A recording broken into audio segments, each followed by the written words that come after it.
Hello, I'm Rick Stivers with YoungMartin'sReels. And first, let me apologize that it's been several days since I got another video out. The reason being, I had started on a Garcia Mitchell 302 reel, and to be perfectly honest, it really kicked my tail. You'll see the video probably in about a week or so. I had to locate parts and stuff for it because I thought I had acquired enough parts to make everything happen, and it turned out I had not. So that's what's taken me so long. So for today, we're going to be working on this Sears Roebuck 150 spinning reel. First off, let's do a quick little ops check on it. I'm going to pull, well, first off, okay, the drag works on it. However, it doesn't click.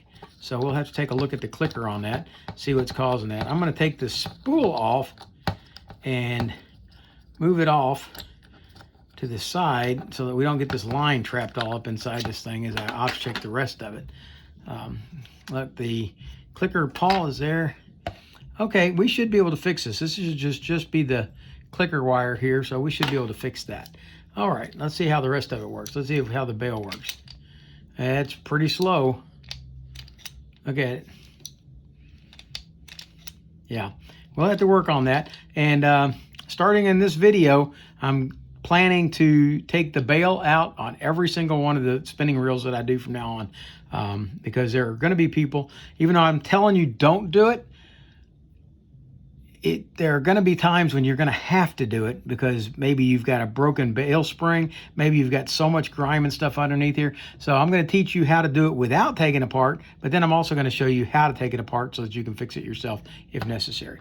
All right, let's see how the rest of this works. Do we have an anti-reverse? All right, now, not so far. It's an override, possibly. Oh, yeah. Anti-reverse works fine. Okay, the bail works, it just doesn't work well. All right, so that's where we're going to start. I'll start off by going ahead and taking the handle off. This is a not a through handle, so it's going to unscrew. There we go. Does this one unscrew off? Yes, it does. Anytime that you find one of these that will unscrew, go ahead and take just a moment and lubricate the threads on it so that it stays functional. Just because it works right now doesn't mean it will 5 or 6 years from now if it doesn't get lubricated properly. So take the time to go ahead and do that.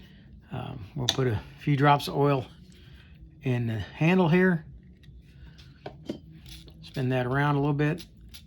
All right. And that should be ready to reinstall when we get to that point. All right, I'm going to break these screws loose. There's 3 of them.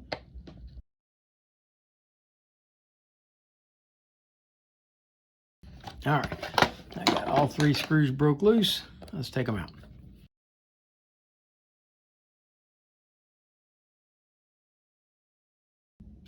All right, all 3 screws are the same size. I'm gonna put them together over here to the side. And off comes the side plate. Now with the side plate off, the only thing we've got here is a pin. This is our crosswind block. Now most crosswind blocks I have encountered tend to have the pin to the front or the screw to the front. This one has the pin to the rear, so it's important to note that. Let's go ahead and pull the pin. There we go. And now we should be able to pull the axle shaft. And we did. Now we can go ahead and remove the crosswind block, keep it with the pin. That's going to bring us here. We've got a horseshoe clip here. We're going to lift that up and out. Now, one of the things, let's see here. Okay, if you'll notice, this horseshoe clip is in there. There's not a whole lot of extra room, so if this thing still wobbles just a little bit, I'm going to show you a way to help maybe make that a little bit tighter. All right, we'll see when we get to it. All right, but in the meantime, let's go ahead and take the horseshoe clip out. There we go. Now the rotor should come out. There, it just was hanging on the edge. Okay, just enough wear in there so that it wasn't fitting properly. All right, let's try this again. Okay, it was like this. I took out the horseshoe clip. If it sticks, it's because it's up too high. Just push down a little bit on it as you bring it, and it'll pop it out. All right. So that's got the rotor assembly out. And now we're going to take the main gear out. And there's your anti-reverse assembly. All right, let's see if we can see how the spring is running this. It's so clogged with grease that you can't hardly see. So let's see if we can clean it up a little bit in order to see the spring.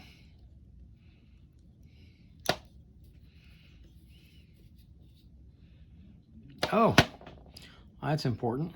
There's a shim that came off of the main gear. And I know to look for that every time, and I have a tendency to forget to do that. Okay, so we got to keep an eye out for that. And it got caught on my cotton swab here as I was wiping this out. All right. Now let's see if we can see the spring. Okay. All right, this is pretty simple. It's pretty straightforward. We're going to go ahead and take the anti-reverse gear out, or lever out, so that you can see what's going on.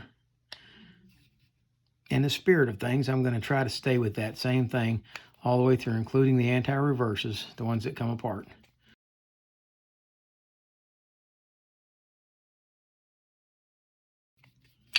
There we go. The screw is out. Now the spring is out.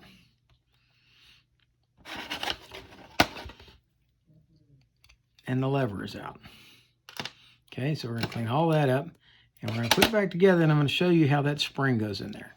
All right, this part does not come off. It's swedged in there. Okay.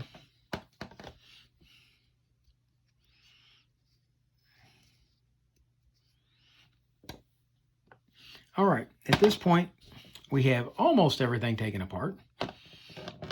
Let's go ahead and finish the disassembly with our bail spring. We're going to take, well, let's do this a smart way. Let's go ahead and remove this first.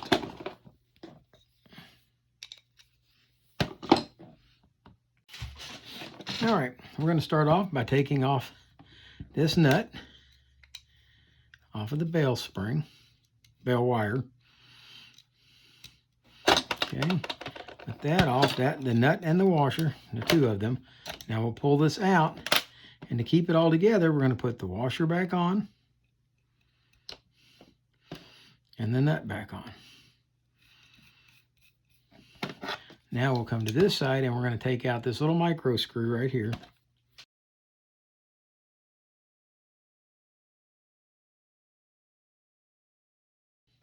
All right, that's got that screw out. Pop this up. Now that bail wire comes off. I'll set it over to the side. That brings us to the bail arm. And you can see it's sticking.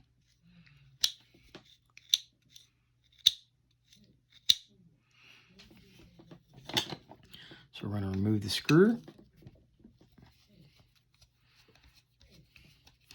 You might want to hold down on it so that it can't pop off. All right, there's the screw, and there's the bail arm with the bail spring right there. Okay, and I'm going to show you how to reset that and put it back. Okay, now we're going to take off this trip lever down here. That comes out with that spring over here. Okay, so how many springs do we have here now? Okay, we have, come on out of there.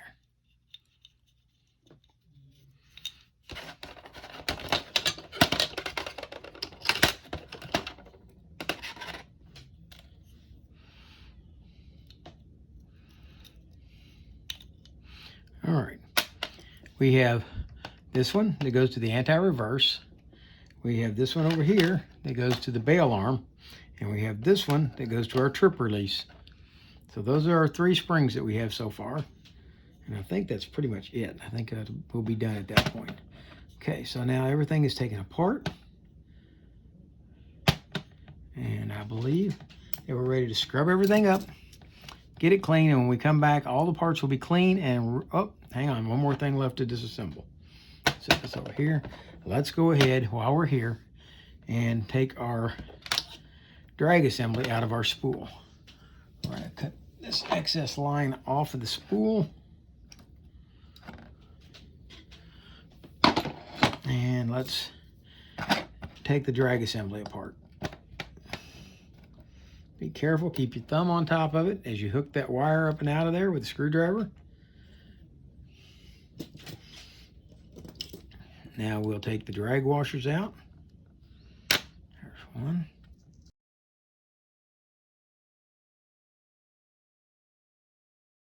There we go. One big felt drag washer, and that's it. All right, so there's our spool, one felt drag washer, one metal drag washer, and one clip.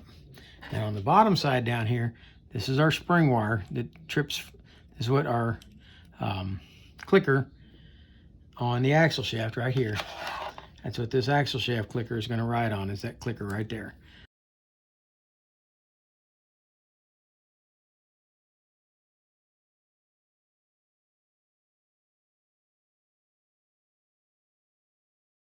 It rides that direction. It's going to go that way, and it should operate just like that. But you can't hardly hear that thing, can you? It sure isn't very loud. Okay, well, I'm not real impressed with the clicker on this.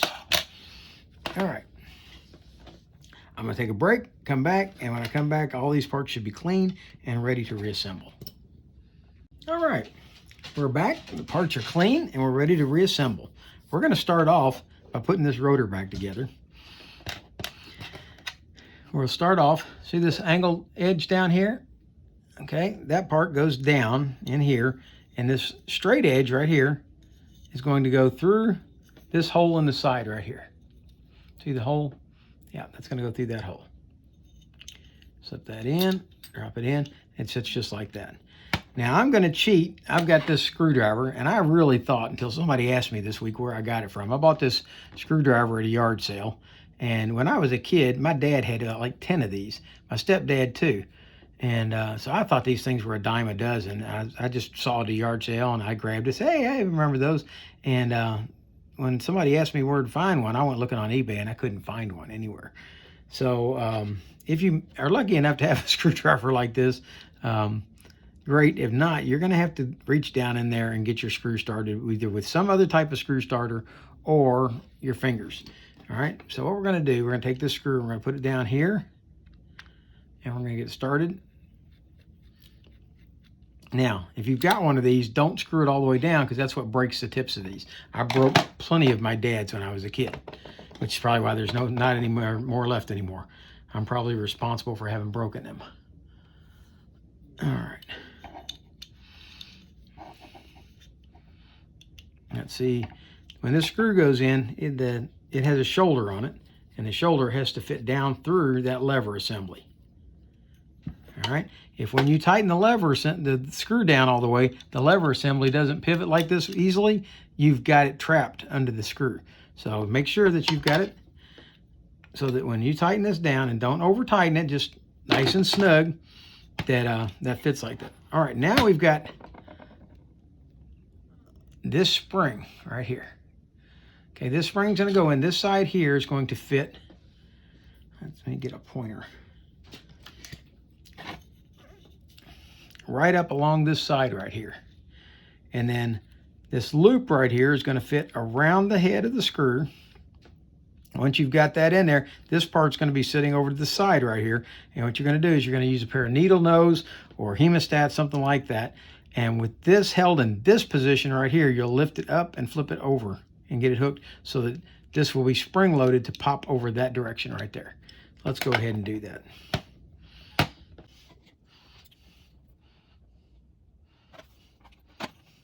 Hopefully you'll be able to see it go in. Okay, it's in. All right, that arm of the spring fits along the wall there. Then it comes down, it goes around this head, and now with this part that hooks down is right here. We're going to grab it right here. We're going to hold this lever up. It twisted on me.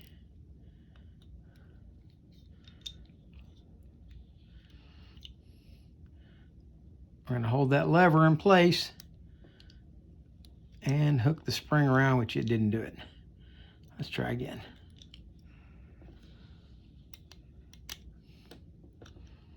All right. Now, if you're like this, look at it real close. Make sure that this is under the head. If it's not, like this one is not, get yourself a screwdriver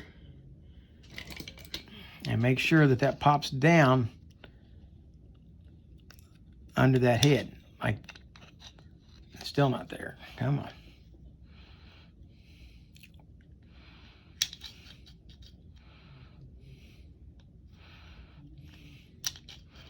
There. Now, when you look at it, the spring is completely down under that head, so that when this activates, there you go. Can you see how the spring fits? And all the popping in the world won't allow it to come off. All right, that's got that part set. Now comes the part that is the bane of everyone's existence, and that's installing these three parts right here. Okay, we're going to take this spring, and if you look at the spring, it's got a straight out chute this way, and this one up here's got a hook at the top. Okay, what we're going to do is, holding this way, we're going to take this hook and hook it right there on the top, like so. Can you see the hook in there? In the hole. All right, then we're going to come back, slip this down, and put that tag end into that hole right there. See that? It's going to go into there. Okay. All right, now what we're going to want to do is rotate this around, but this part here is going to have to go around. If I got it backwards, we're going to find out in a minute. Okay, take your screw, go ahead and get it started in the hole. Don't cross thread it. Make sure it spins in easily. Okay, bring this around. There we go, just like that. So that it hooks around that pin right there.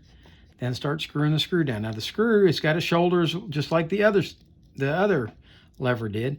And you've got to get that shoulder to go down through the lever like that. Once it goes, see that big gap right there? You're going to have a big gap like that, and that's when you screw it down the rest of the way.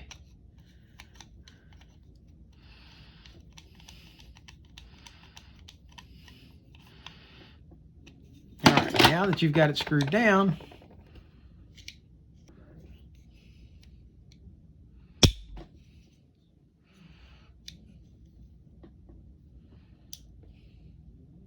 no, that's right. I was flipping it backwards. There. Perfect.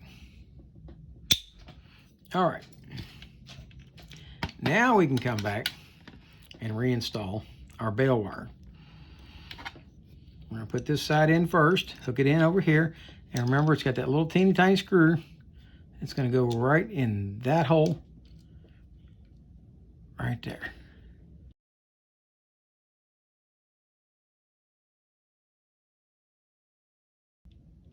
Go. Now we're back to putting the spring wire on, and this one is in really good shape. It's only slightly bent. No, it's not even bent out of shape. This one fits perfect. So this bail wire doesn't appear to have ever been bent, or if it was bent, somebody did a really good job of bringing it back to true.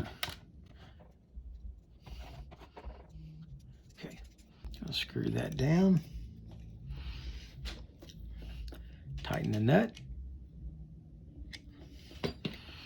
There we go. There's our bail wire. Remember how it tripped before? Now there's no oil on this at all yet. So let's take a look at how it trips. Look at that. That's what happens when you get the dirt and grit and sand and all that stuff out. All right, Now we're going to go back and oil it. Now that we have it working properly,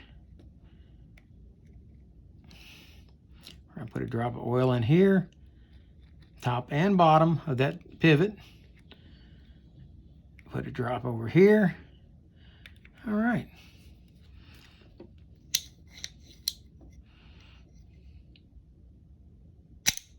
Very nice. With that done, we're ready to start putting this part back together. Okay, the next thing we're going to do is reinstall this anti-reverse pawl, and it's nowhere near as difficult as the springs were on the... hang on, let me change this hemostat. They seem to have become magnetized. Let me try one that's not magnetized maybe and see if it works better for me. Okay, we've got that installed. Now we're going to install this spring. Now, this spring sits just right over top of this post right here. And we're not going to try to worry about setting it yet. Right now, we just want it in the hole. Okay, it fits around that post right there. Let me bring it up here so you can see exactly how it was sitting. Let's see. Now, see if you can see how the spring's sitting. All right. With that sitting that way, we're going to come back and reinstall this screw over the spring and the pawl.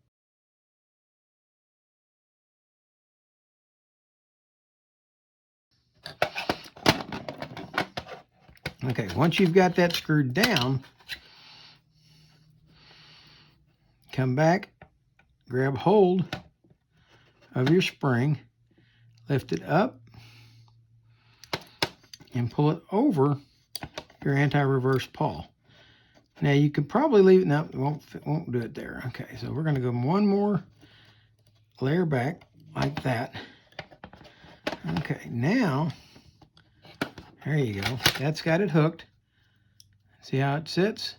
All right, now, when you rotate the lever over here, that moves the anti-reverse pawl back over out of the way so that it can't activate on the main gear. Flip it back, and now it comes over, and it will ride against these teeth on the cog here.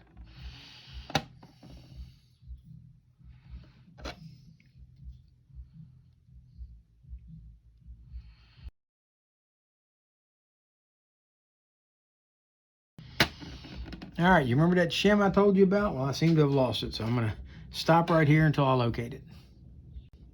All right, I'm back. I was going to say, whatever you do, don't lose the shim washer that goes on this shaft, which is exactly what I did as I was wiping it down. I managed to drop it. Well, when I dropped it, it fell down on this tray, and on the tray, it kind of blends right in. And I did finally manage to spot it. So, don't lose that.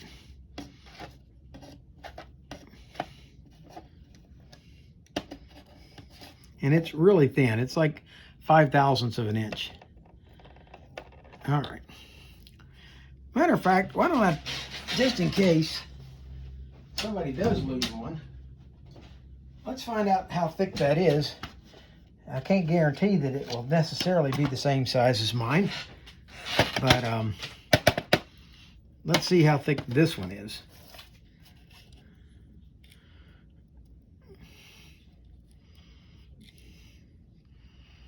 It's 4/1000ths of an inch. So if you lose that washer, if you somehow lost that shim, you might try putting a 4/1000ths of an inch shim in there. All right, we're gonna put that back in. We don't want it to fall off, so we're gonna put just a little bit of grease on the gear and slide that down and stick it to it so that it's not gonna fall out. All right, you've managed to get your anti-reverse pawl installed. Let's go ahead and back it off so that it's not hitting on the gear. We'll put some grease on the back side of this where it rides. And now we'll put a little bit of grease on the anti-reverse. Not a lot, not like it was, but a little. And then let's go ahead and grease up this cog just enough to reduce wear on the anti-reverse when it's running. Slide it down in, activate it, and that's how it should work. Just like that.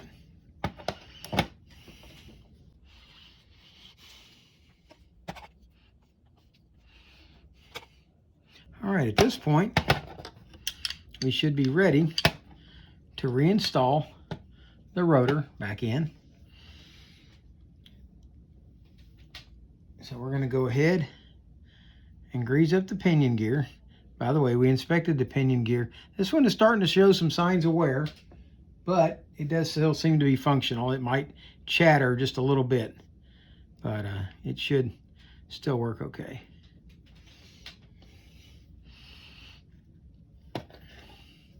All right, with that greased up, hang on, let's add some grease onto the center of the shaft. It's going to ride in this bushing here. And we're going to put some oil in the bushing. And then we want this to slide back in, like so. Now, I told you earlier that I was going to show you a way to maybe tighten this up just a little bit. And what I have found is if you take this horseshoe and give it just a very gentle bend,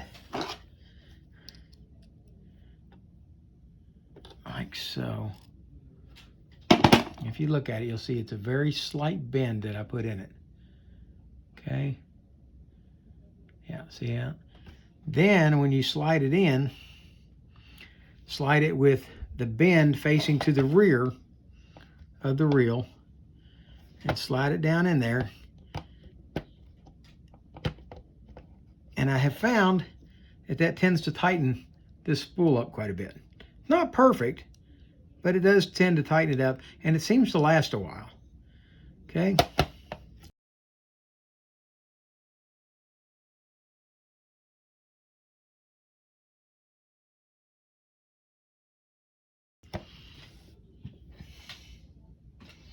Now we're going to come back, grease up the teeth on the main gear.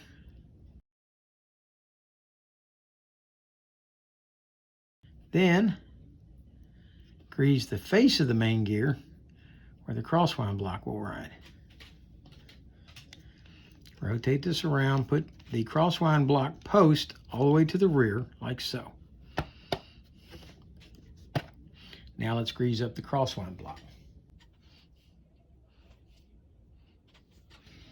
Remember I told you at the beginning that your pin for your crosswind block will be facing the rear on this one.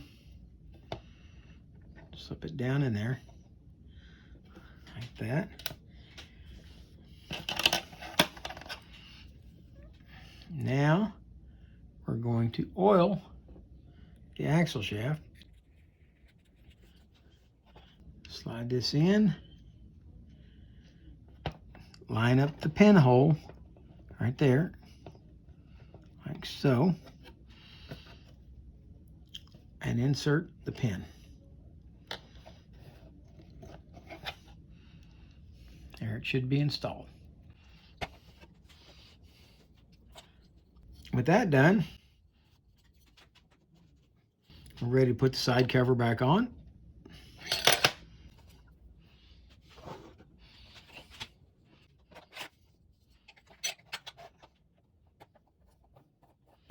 Don't tighten the screws all the way down until you have all three started.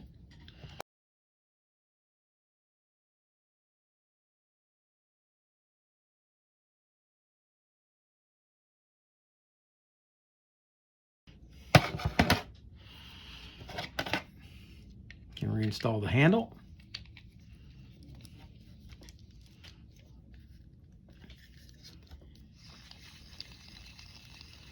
And there you go.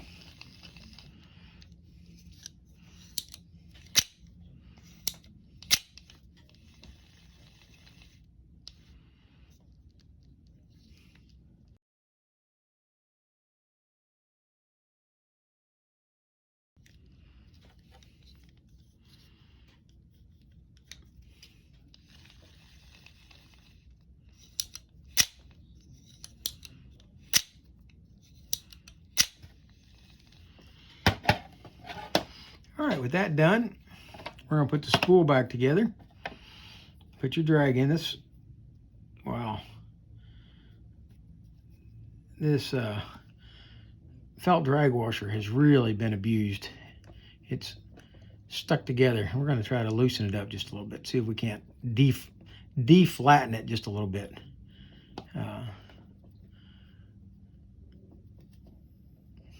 Make it more so that it's more of a pliable felt instead of, it's almost a hard felt at this point. Put some grease, some oil on it. Let that soak in. Let's do it from the other side.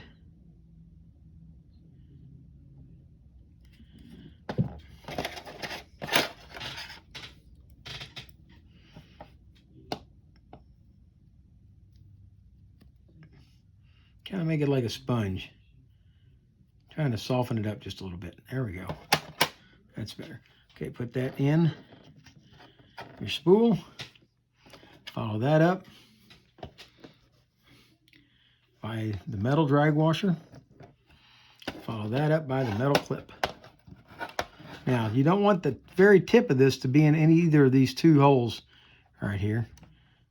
So, make sure that it's not. Okay, slip this down. If you have to use a screwdriver instead of your fingers, so be it. Just make sure you get it down into the groove. Make sure it locks in place. Slide the spool on. Now we're ready to tighten the drag knob down.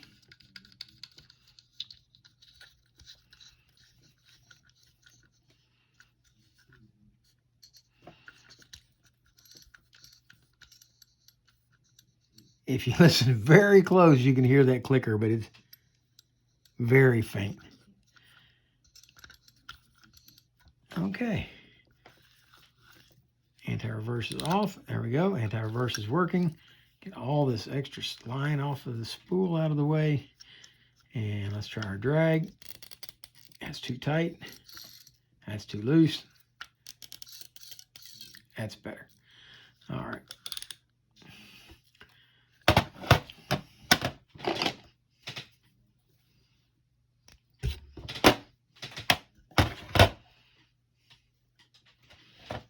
All right.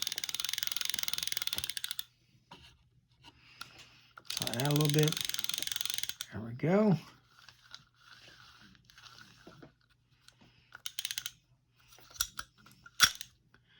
Okay, try it at normal position.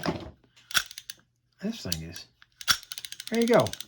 There you have the Sears Roebuck 150 serviced, ready to go. And as usual, this time we did the full tear down. We even took out the anti-reverse pawl. Everything has been serviced, cleaned, and ready to go on it. We took the bail apart. We reset the bail spring. We cleaned all the dirt out of the inside of the bail. Like I said, do not do that unless you absolutely have to, because it's not that easy to do. I've got a lot of practice at getting them in because I've done so many of them now in the last 6 months. But if you're trying it for the first time, I think you'll find that it's not so easy. I think a gentleman named Bill contacted me earlier this week. He had tried to do one of the reels that I was doing, and I had not shown how to do the bail, and he was having difficulty putting that bail spring back together because those things are difficult if you're not familiar with them. So leave the bail spring, leave the bail installed. You can usually what you can do is if you spray it good with WD-40, work it back and forth good. If it's still gritty, what I'm going to recommend you do is take compressed air and try to blow it out. Spray it with some WD-40 again, spray it with some compressed air. Do that a few times, working it back and forth, and see if you can't get that grit and grime out of there before you take that bail apart. If you have to, though, if you end up with a broken bail spring, then okay, I've shown you how to do it, and I think you'll be all right. So for now, that's Rick Stivers at the Young Martin's Reels, and I'm not going to sign out just yet. I got one more thing to say. If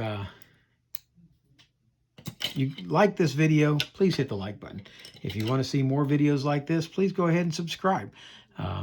My subscriptions are doing fine. My likes are kind of down, guys. I only get maybe 3 or 4% of you that actually watch the videos actually ever hit the like button, and even less ever comment. So, Christopher, I'm really glad to have you out there commenting. Brother, I do wish you'd contact me via my email. I've got a question or two I want to ask you, but I don't want to ask you online. So if you could get onto my email and contact me, I'd like to talk to you about some things. All right. And for now, this is Rick Stivers with Young Martin's Reels signing out.